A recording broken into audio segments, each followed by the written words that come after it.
Jimmy Kimmel's indefinite suspension from ABC has sparked nationwide backlash and fierce debate over free speech, censorship, and the state of American democracy. In this episode, we break down why Kimmel was pulled off the air, the legal and cultural fallout, and whether this marks a turning point for late-night TV and the First Amendment. From public outrage to questions about democracy on life support, we dive into what the Jimmy Kimmel suspension really means for America's future. Everybody is caving to Donald Trump, and what I'm seeing is the destruction of democracy. I'm talking about freedom of speech. Donald Trump is openly talking about taking that away. Welcome to the Two Angry Men podcast. Mark, I do not... First, you feel strong today. I do, and that's kind of what I want to start with. I've been in two areas of work in my career, law and journalism. And in both areas, I'm seeing a bunch of pussies. And I don't get it. That everybody is caving to Donald Trump and that administration right now. Everybody, like cheap suits, they are folding. And what I'm seeing right now is the destruction of democracy. And I'm not talking about any particular political view on a particular issue. I'm talking about freedom of speech. And Donald Trump is openly talking about taking that away. He was on an airplane coming back from Europe saying 97% of the media is hateful toward Trump. And I'm going to put a stop to that. And his FCC bulldog seems to be going along for the ride, and nobody's pushing back. And I don't get it. I don't get it. Can I give you a different take on this? Because the way I look at this is I don't believe for a second that this was not financially motivated. And I will say it started with Nexstar, and for those who aren't in the weeds, Nexstar carries a not an insignificant amount of ABC affiliate stations. So they broadcast, if you will, the ABC lineup and to a significant degree on linear TV, so to speak. They are a moneymaker for ABC. They are in the middle of, guess what, Harvey? A merger. Yes. And an acquisition. An acquisition. And who would oversee that acquisition? That would be the FCC. Correct. Now, they have every reason in the world to have a financial incentive to curry favor. And what better way to curry favor in this environment than to say, we're going to jettison Jimmy Kimmel. Then somebody would push back and they say, well, what about ABC? Well, guess what, Harvey? Is ABC in the middle of a financial move of some kind? Yes, but I want to stop you for a second. Nexstar, fine. If they are just insinuating themselves or ingratiating themselves into the FCC, I get it. That the FCC, if they don't say anything, but Nexstar knows how the FCC and the Trump administration feels about Jimmy Kimmel. Yeah, by doing it, they're going to curry favors. It's different when the FCC chairman, Brandon Carr, comes out and says, guys, we can do this the easy way or the hard way, and makes it clear he doesn't want Jimmy Kimmel on ABC, and if they don't take him off, they will suffer some sort of retribution. That's the problem. I agree with you that there's business involved with Nexstar, and there's even business involved with Disney. But that's right. Go to there. What's the financial motive for Disney? But do you think that Disney that ABC wasn't pressured by Brendan Carr's statement? No, I think, who knows? Yes. Come on. Who knows? I can answer that. If you say in the law, they talk about substantial factor, okay? If we're going to take a legal analysis, if you were trying to prove this in terms of a wrongful termination or something along those lines, you would start talking about a substantial factor. Was that a substantial factor? It was a factor. However, substantial. Yes, I Okay. mean they can ring the bell. They understand what needs to be done, and they do it. You don't have to hit them over the head. And why did They've got CBS settle with Trump? well, guess what CBS was trying to do right smack dab in the middle of that Same Colbert. thing that required FCC Identical, approval. Same thing. correct. And who were they acquiring? There you go. I know. Now, So what is ABC? What is ABC smack dab in the middle of? Right now, another merger that requires FCC approval. and the So, FCC has now said that we are essentially conditioning things on, and not just that, but now the floodgates have opened. And now Trump feels empowered. And he's saying, I'm going to go after everybody who is against me. And the FCC is right there behind him. And the idea, let me just ask you something. Donald Trump is saying that he thinks, and Brendan Carr said, it's not in the public interest to hate on Donald Trump. And that's what he said. And let me ask there's a phrase in the Jewish religion, Mani Shana Halayla Hazeh. Why is this night different from all the rest? Well, what is the difference between late night comedians hating on Donald Trump and what they did to Bill Clinton after he was getting blowjobs in the Oval Office? What's the difference? Should they have canceled Jay Leno? What's the difference? What's the difference? it's funny that our late in life blooming friendship, because we do think alike.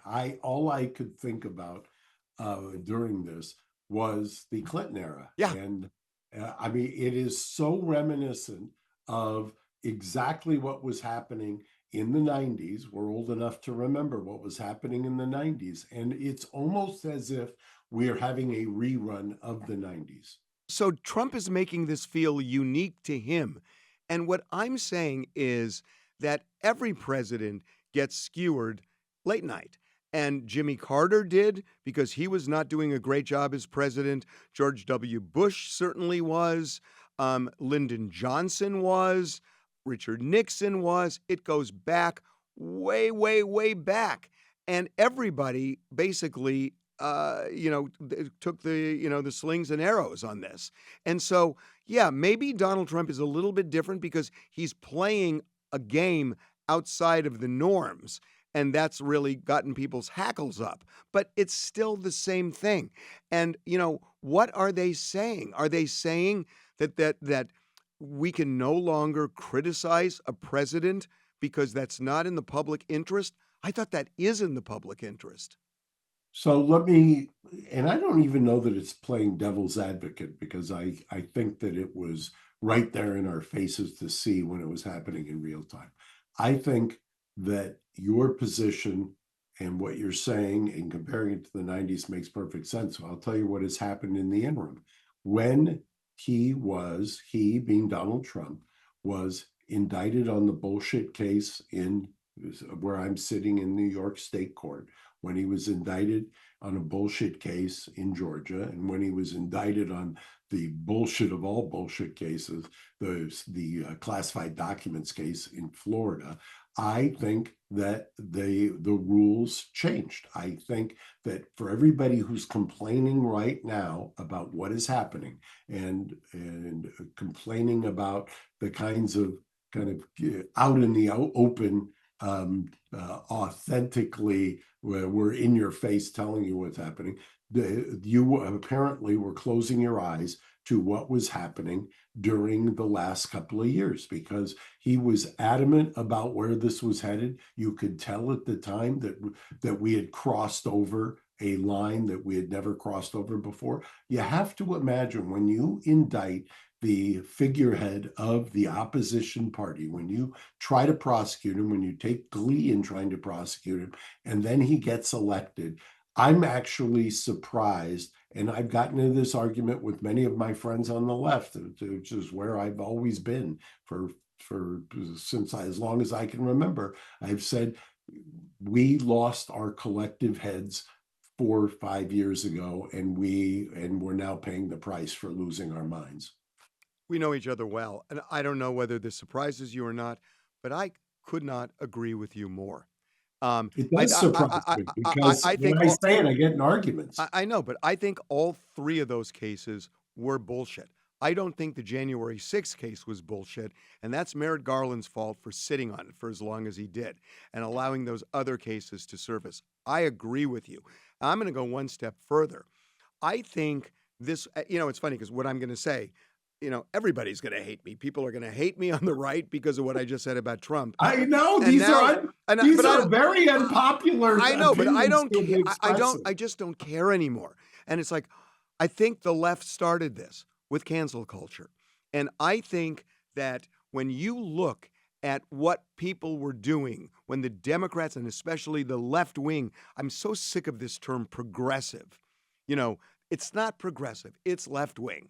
Some people think that's not progressive, but let's just call it what it is.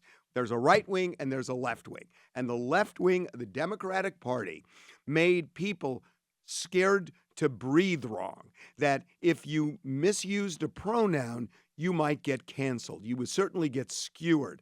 If you said something that was deviating from the norm of the Democratic Party, you could be a racist, you could be a xenophobe, you could be a transphobe, you could be all sorts of things for any little misstep. And this was happening like crazy on college campuses and college campuses that were getting federal money. And the Biden administration didn't say boo about it. They didn't say, we're going to withhold money if you suppress people's free speech rights and punish them. They didn't say a word. And I think that enabled these universities and others to go wild. And now that power has shifted, the other side has taken that and run with it with steroids. And they are going way beyond what the left did, but the left opened the door. And that's the way I feel about this. I could not agree more. Like I said, yes, it does surprise me a little, but I watched last week when there was an attempt to cancel you. I mean, literally an attempt to cancel you. And all I kept thinking about is, and somebody did one of these side-by-sides with Colin Kaepernick on one side and Charlie Kirk on the other, and pointed out with the NFL, hey, I thought we weren't supposed to be injecting politics into the NFL. And I was saying, yeah, at least some people are able to see what is going on. What started on one side has now swung, as it always does in history. Historically, it's a pendulum swing. It's a pendulum swing. And, I don't know if there's a coming back from it at this point. And that's what it's feeling like to me, because I got to say that these are the markers of the end of democracy. And they just are. When you start going after the media and threatening to punish and even prosecute, and you go after law firms and the judiciary, you're going after all of the foundation. You're going after the foundation of what our government is. And when you start making people scared to say what they believe, and but Mark, I'm telling you, it's happening in the media. It is happening in the media. And look, let's just fucking talk right now. I'm going to tell you something, that we are owned by Fox, TMZ. And I'm just going to say this because my politics are not what you see on Fox News Channel. They are not, by a long shot, and you know that. But I'm going to say something that, we've taken heat from people in all sorts of different ways, and I have not gotten a single pressure point from the people over at Fox. And I think that is to their, I really beyond appreciate that they have really let me run this operation without any interference. And that's definitely not the way a lot of media operations are working. And I think Jimmy Kimmel would attest to that now. So I am telling you, I am so grateful for that. And it inspires me, actually, that there's still some strength in media, but I am seeing it crumble all over the place. And the same media that was kind of scoffing at law firms for caving, well, now media is doing the same thing. Which is fascinating to me. And I love the fact that you brought these two issues together, because for those who aren't in the weeds, in the legal world, in the kind of daily briefs that I get, in the kinds of the blogs and the legal commentators, they've been talking about, and you know who I'm talking about. They've been talking about this idea of law firms caving, of law firms cutting deals and things of that nature. And then now you're pointing out the media companies. But you know, I'm not as negative as you are. I think what I'm hoping actually is that this forces a reckoning in kind of the sanctification of the media. The media, I think, gets a pass because of the malice requirement that New York Times versus Sullivan. I'm going to get a little wonky here on you, but that decision, I think, has had unintended consequences. I think people, reporters, so-called journalists, have had the ability to kind of hide behind the malice. Well, that's been a complaint by Donald Trump. Now, mind you, even in that area, Donald Trump's Mark, why don't we just explain what Sure. Mark is saying is that if the media does something to a public figure, you have to show a malice or reckless disregard, which is a much higher standard than most defamation cases where all you have to show is negligence. And by the way, which is almost the way it's been interpreted, if you take a look at it, is almost impossible. It's a hurdle that is almost impossible. And you combine that, or I would analogize that to the fight that I've been fighting for 20 years when it comes to cops who kind of go over the line, who get protected by what's called qualified immunity. You get a special kind of dispensation if you're law enforcement, if you can kill somebody because you're claiming there's qualified immunity or something along those lines.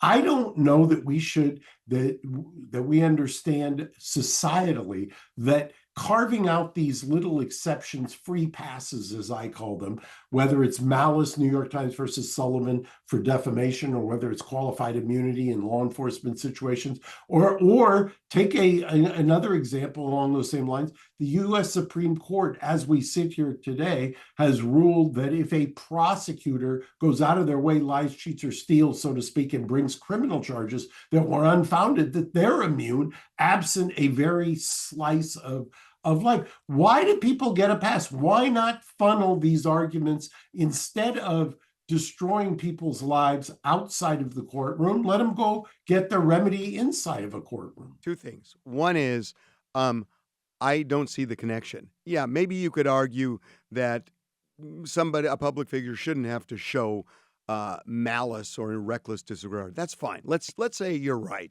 and let's say the Supreme Court, which they well could, overturns New York Times versus Sullivan, which honestly I think is probably going to happen, and Trump wants it to happen, and I see that court possibly doing it. So let's say it happens. That still doesn't answer why the president and the FCC should be able to control media and scare them into not being critical. And that's the point that I think needs to be that red line.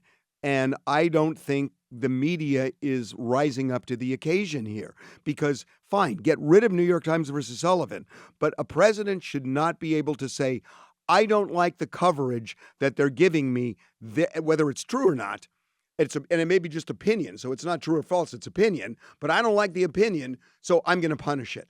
That shouldn't be happening. Media should stand up, and they're not. As you formulate it, you're right. As you formulate it, I don't think that you can just take that slice. I think what the problem is that there is a history to it.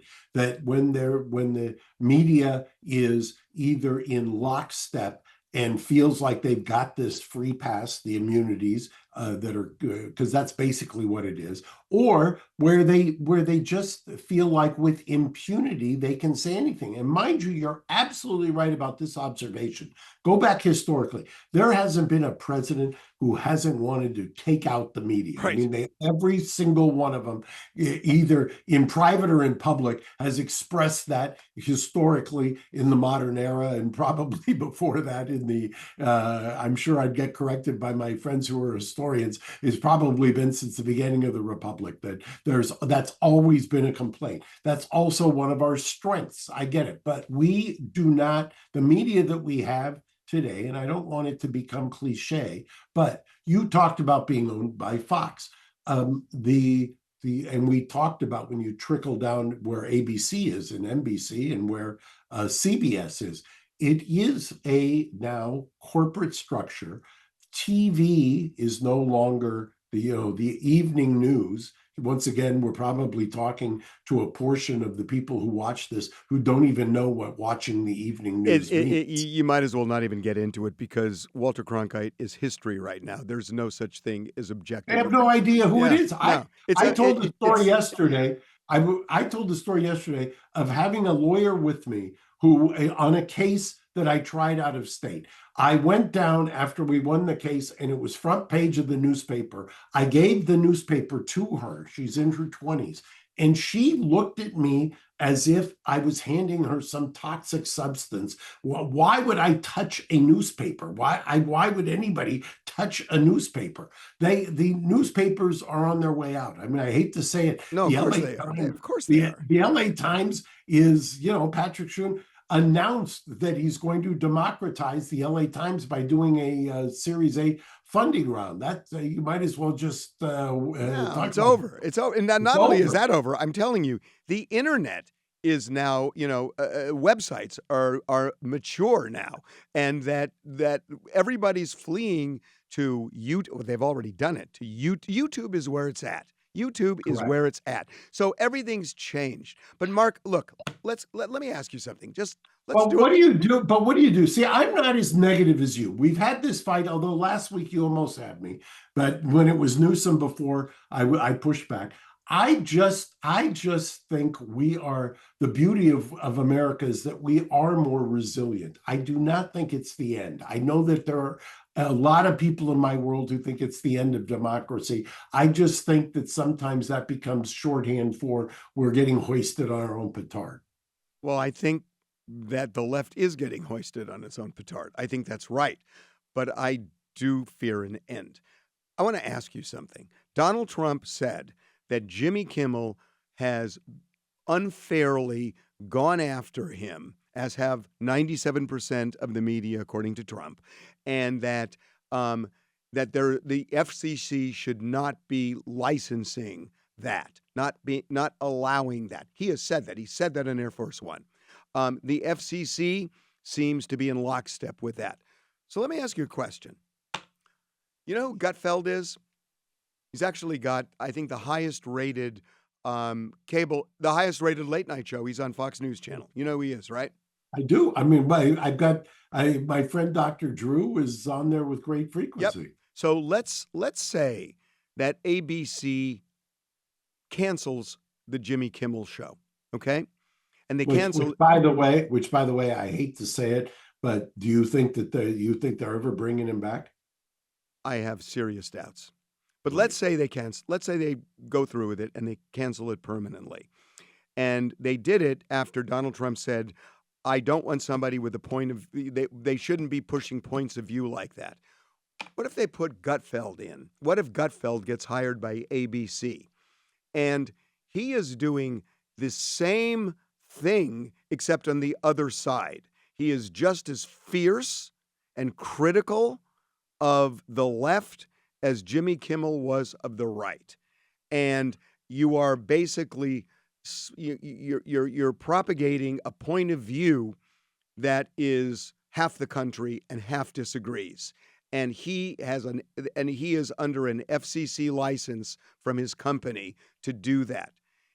Is what's good for the goose good for the gander here? Should they axe Gutfeld for doing it on the other side, or does he somehow get a pass because he's pro-administration. Are you saying hypothetically, theoretically, I don't idealistically, even or know that that's theoretical. He is well, very I don't know popular. that. He is very popular. ABC wants to curry favor with the administration. What a great way of doing it, hiring Gutfeld, putting him on network television, giving him the late night show, and letting him do what he does, which is going after the left as fiercely as Jimmy Kimmel goes after the right. Is that going to which would be okay? Yeah, which would probably last until and if, big if, A the Democrat. 20. Yes, exactly. Well, but no, but it Exactly. shouldn't be that way. So that's I what understand, but it that's shouldn't where be that we way. are. But That's where we are. But if it is what that way, but hold on. But if that's where we are, then how can you have hope? I have hope because I think, look where you kind of mentioned it. What does the FCC have over? What can they do over YouTube?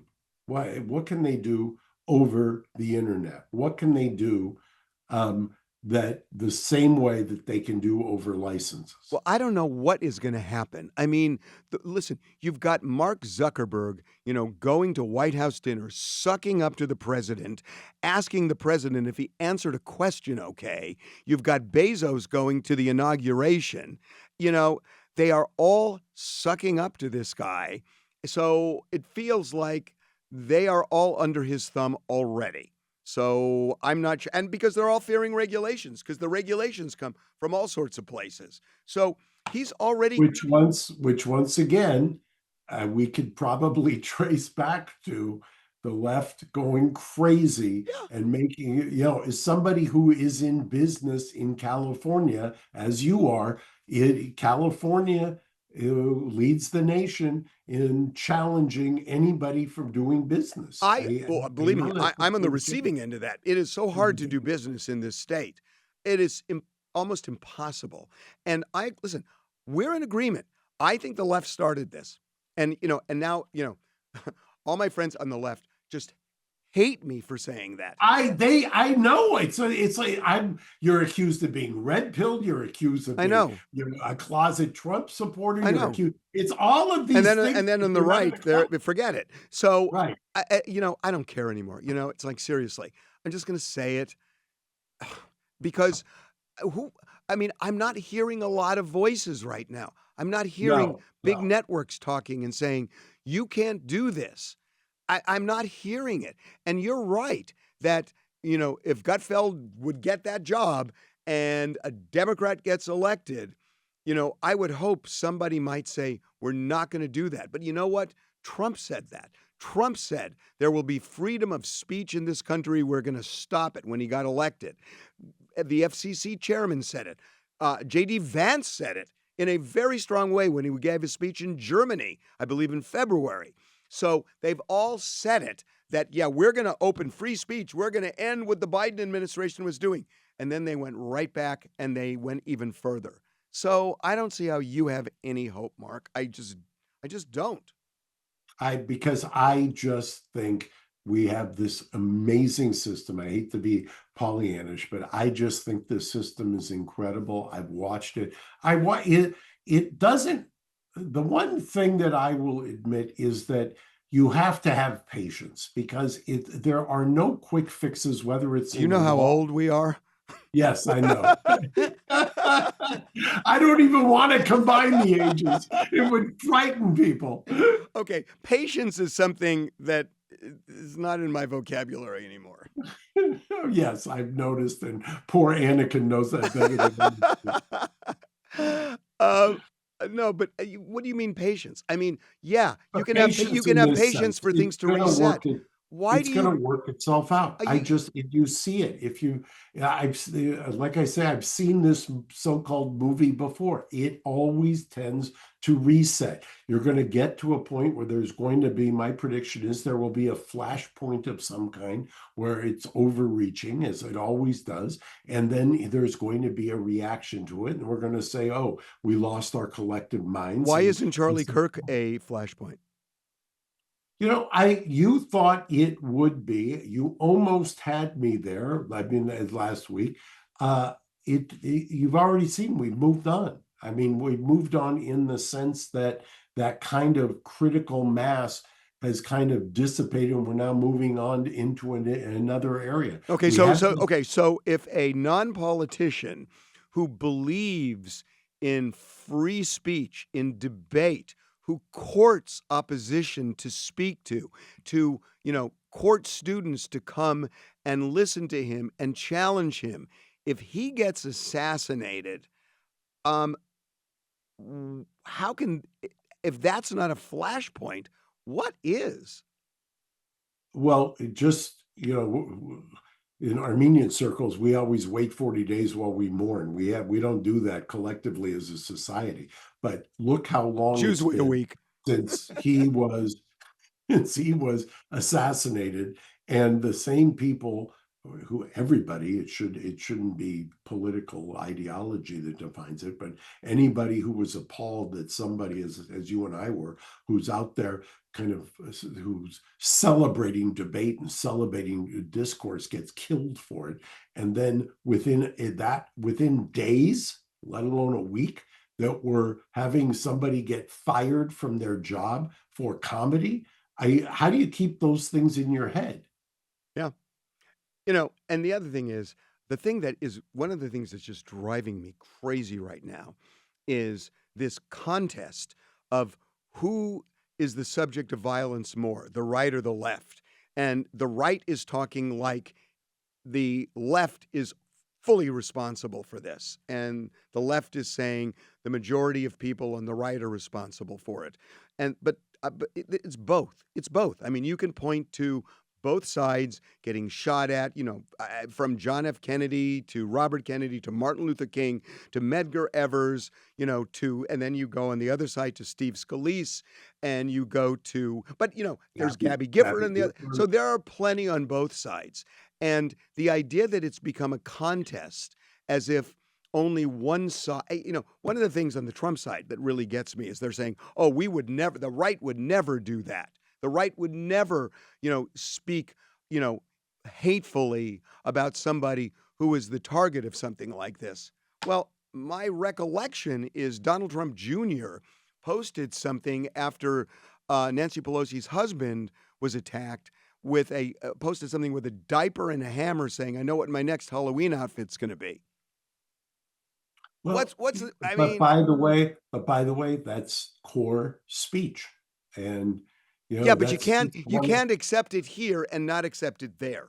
I agree, but that's part of the kind of the beauty and the beast of the First Amendment is that you just don't get to say I like free speech when it agrees with me, Because then it's even not free when speech. exactly. And by the way, it's the same thing in why I feel so passionately about it. It's the same reason that I always feel like criminal defense is the most noble of the portions of the law, because you're defending the worst of the worst generally. And when you defend the worst of the worst, you have to understand that there's a reason for that. It's what makes it function. What you learn in law school is the First Amendment is designed to prevent majority tyranny.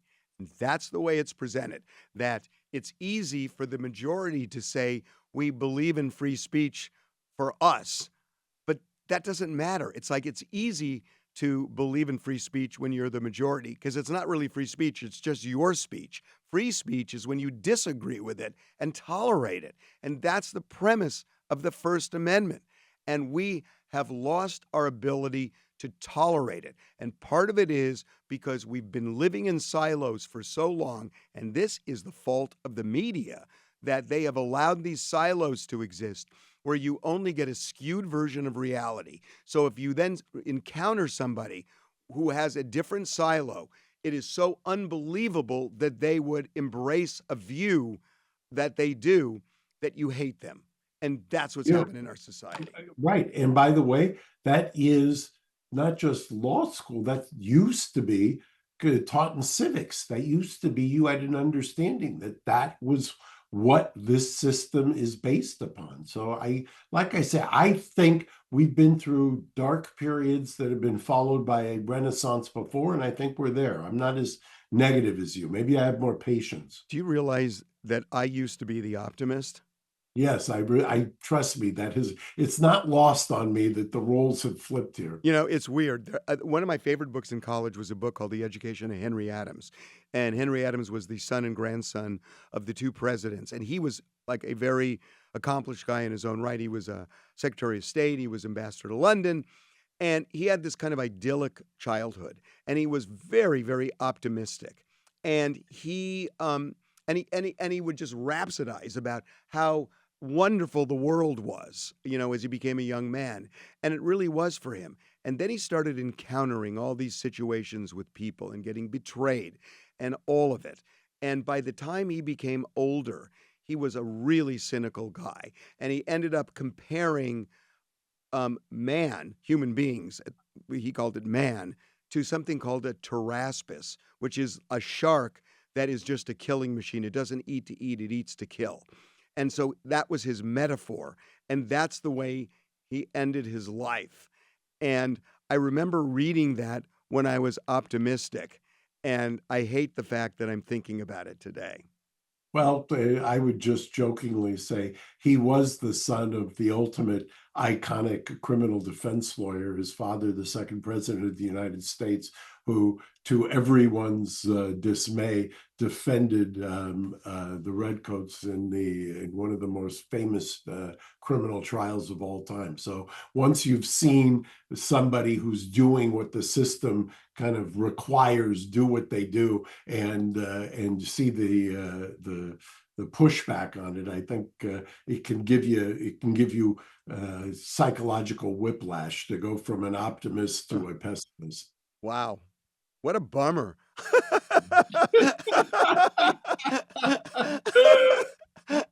Oh, God. Okay, let's try to reset. God knows what's going to happen next week, but we'll be back, I think. We'll be back, and always good to see you. Have a great weekend. You too. So. Bye-bye.